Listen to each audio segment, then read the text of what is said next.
All right, today's educational video, we're going to be going over plyometrics and kind of the different ways to classify plyometrics.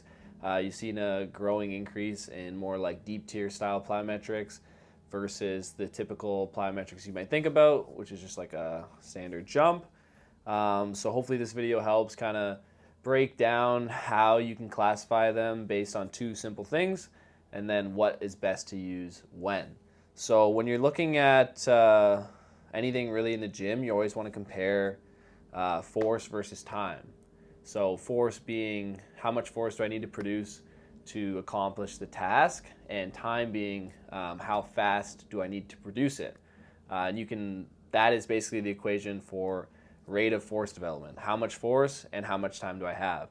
So when you're thinking of your warm-ups and even your exercises into your main lifts, you always can vary the scales of how much force am I producing. Is it high force, low force? Is it a long time or a short time? So I've made this graph to I'll throw it up on the screen here to kind of help classify the axes of force and time and what jumps kind of should land where. So let's start in the bottom right. Now these are exercises that are going to be a long duration of time with low amounts of force. So right away, it's not technically a plyometric, but it's kind of in the same class of like, this is what we'll be doing in the warm-up at this stage. I always like to start, personally, from a low, long time, low force exercise, and then work myself across the graph to the left into a high force short time. So low force, long time.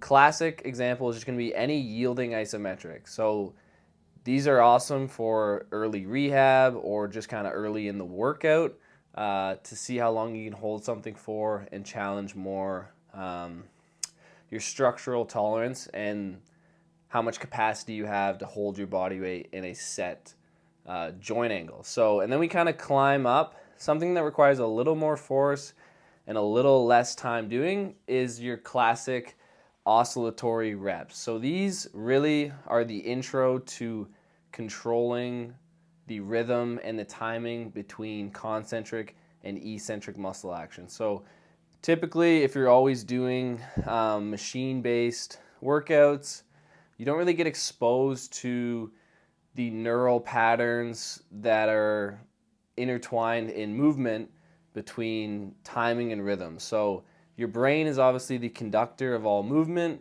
and how it signals down through the spinal cord and out to the working tissue, and then that communication back to the brain. So oscillations, which is basically just kind of like contracting and relaxing the joint angles, using the muscles, is a great intro way into learning about or just breaking down the skill needed between eccentric, concentric, and isometrics in movements, okay? And then kind of moving up the chain, we've got all our deep tier plyometrics. Now, a lot of people are like, why are they called deep tier plyometrics?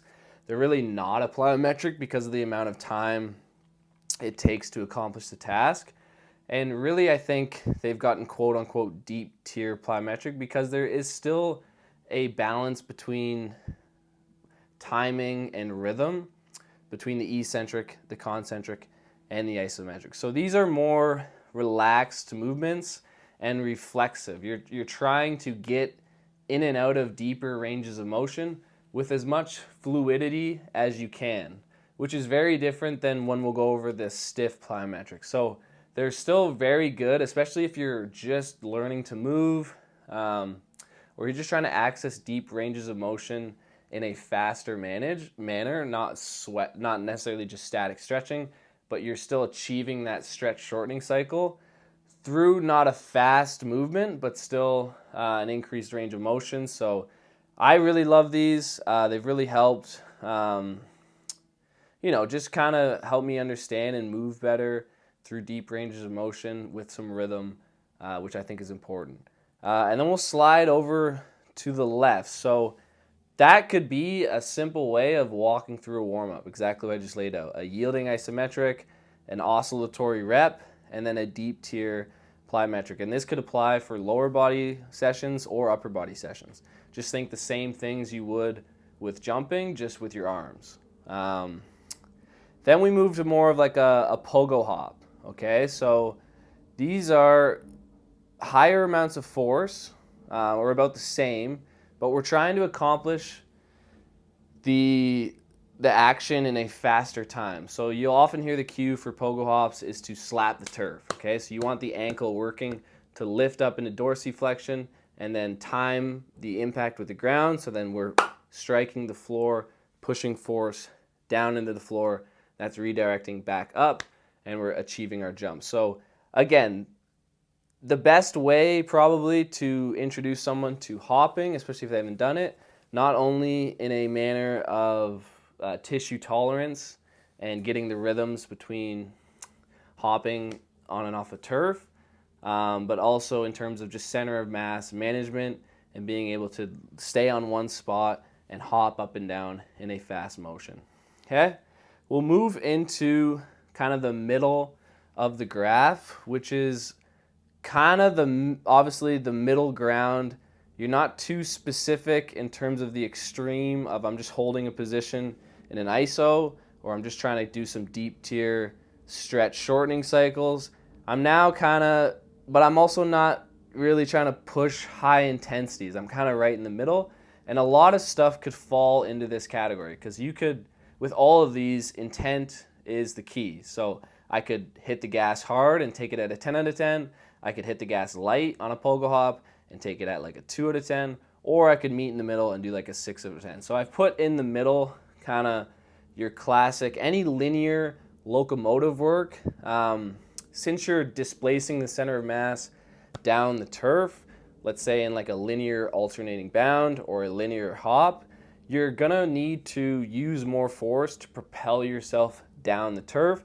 You don't need to go all out. You could, but a lot of the times a nice medium intensity is really good for these, because the key with these exercises is to not only practice pushing, but also just the timing, the rhythm, and where you're striking the floor. I really find the medium based exercises good for practicing good striking and good placement of the foot relative to where our center of mass is. So in there you've got your linear bounds, your power speed skipping, and power and speed skipping. So like your A skips, B skips, power skips for height, power skips for distance.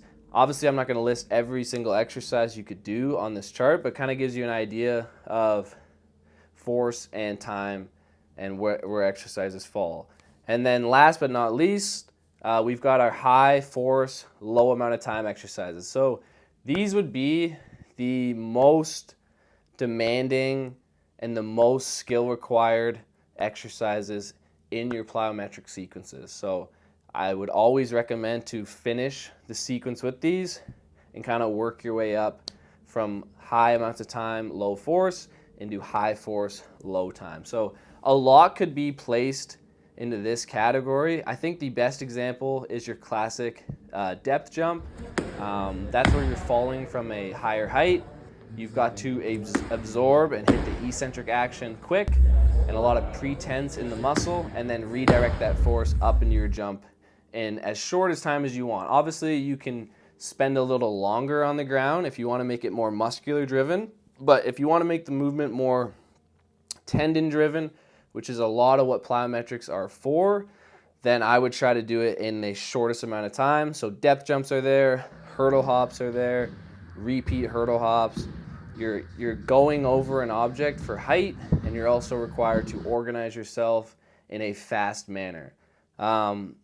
Where high force kind of slides into the more time is something like a repeat broad jump, because the displacement of the mass is so great from A to B.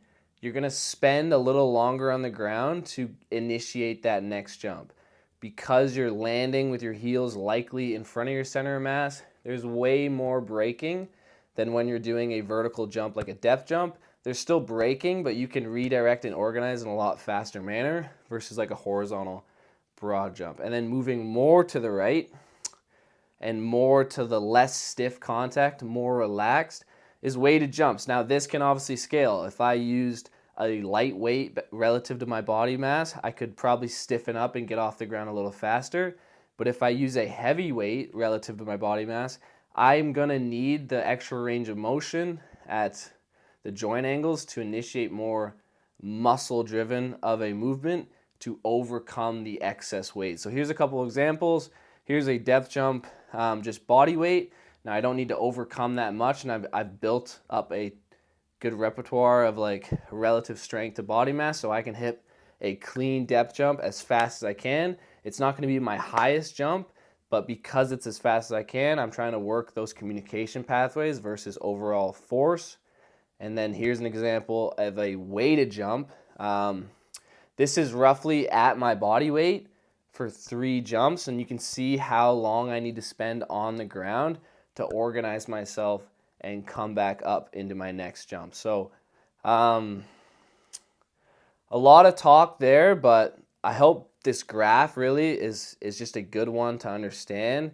And you always want to spend a little bit of time across the whole spectrum. So not everything has to be all out all the time. There's a time and place for more of the deep ranges, the middle tiers, and then the most intense tiers. And you should always kind of scale between all 3.